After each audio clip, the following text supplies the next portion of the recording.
블랙라벨 GTS 250 슈바디.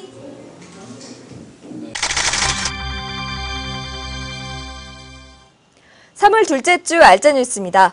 새로운 개념의 퓨전 메인보드가 공개됐습니다. 한마디로 그래픽카드의 유연한 조합이 가능해진 메인보드가 탄생한 건데요. PC 담당 홍진욱 기자가 자세히 전합니다.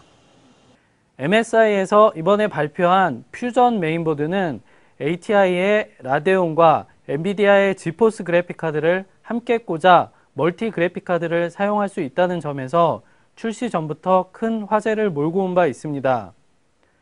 지금까지 멀티 그래픽카드 구성은 ATI와 엔비디아가 각각 크로스파이어 X와 SLI라는 이름으로 따로 사용하고 있었습니다. 하지만 이번 퓨전 메인보드의 등장으로 제조사가 다른 두 제품을 하나의 메인보드에서 같이 구동할 수 있게 됐습니다. 이는 루시드사에서 만든 하이드라 칩셋이 있기에 가능했습니다.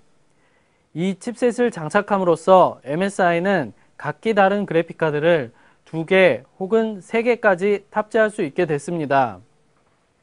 이렇듯 두 제품을 함께 사용하게 되면 각각의 제품에 대한 고유의 특성을 모두 이용할 수 있다는 점에서 큰 이득을 볼 수 있습니다.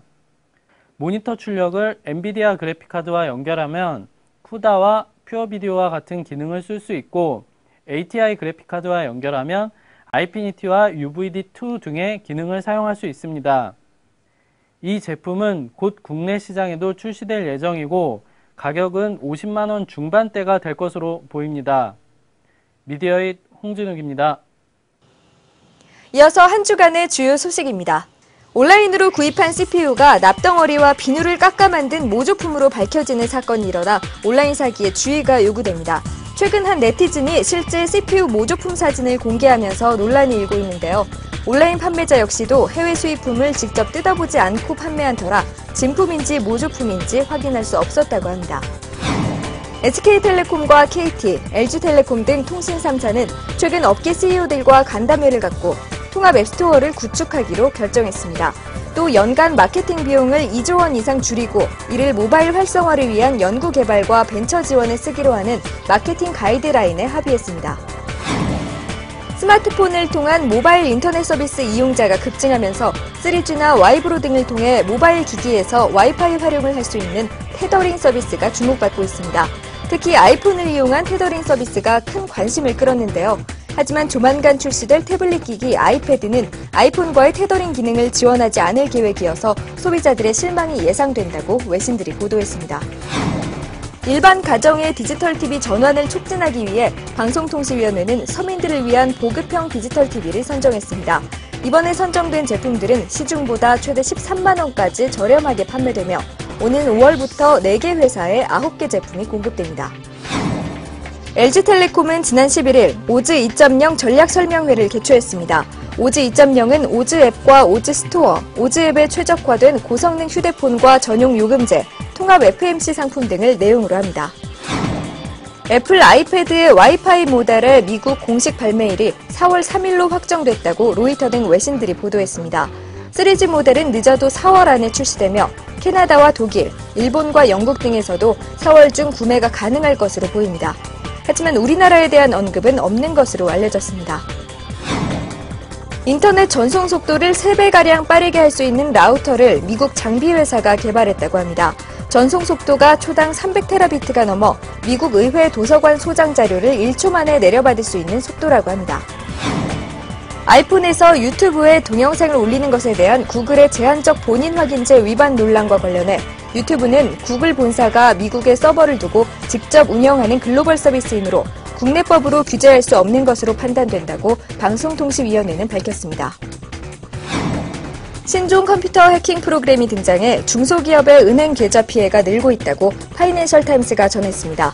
또 미국 연방예금보험공사의 한 관계자는 가짜 수표 등 신분 위조 사기가 늘고 있고 분기당 7억 달러의 손실이 발생하고 있다고 말했습니다.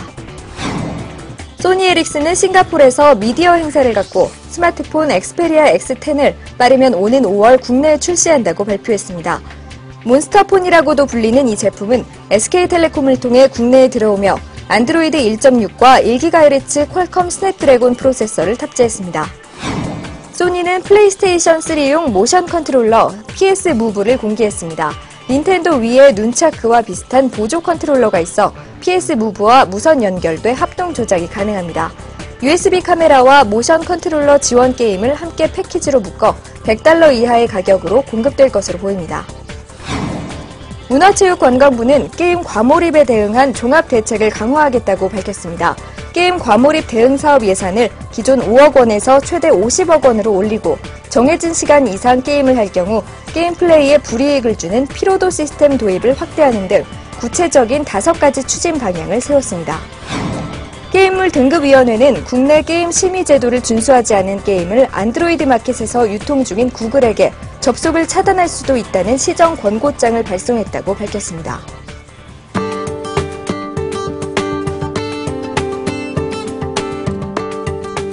후지필름은 동물인식 AF와 터치 AF, 모션 리무버 등의 기능을 담은 신제품들을 발표했습니다.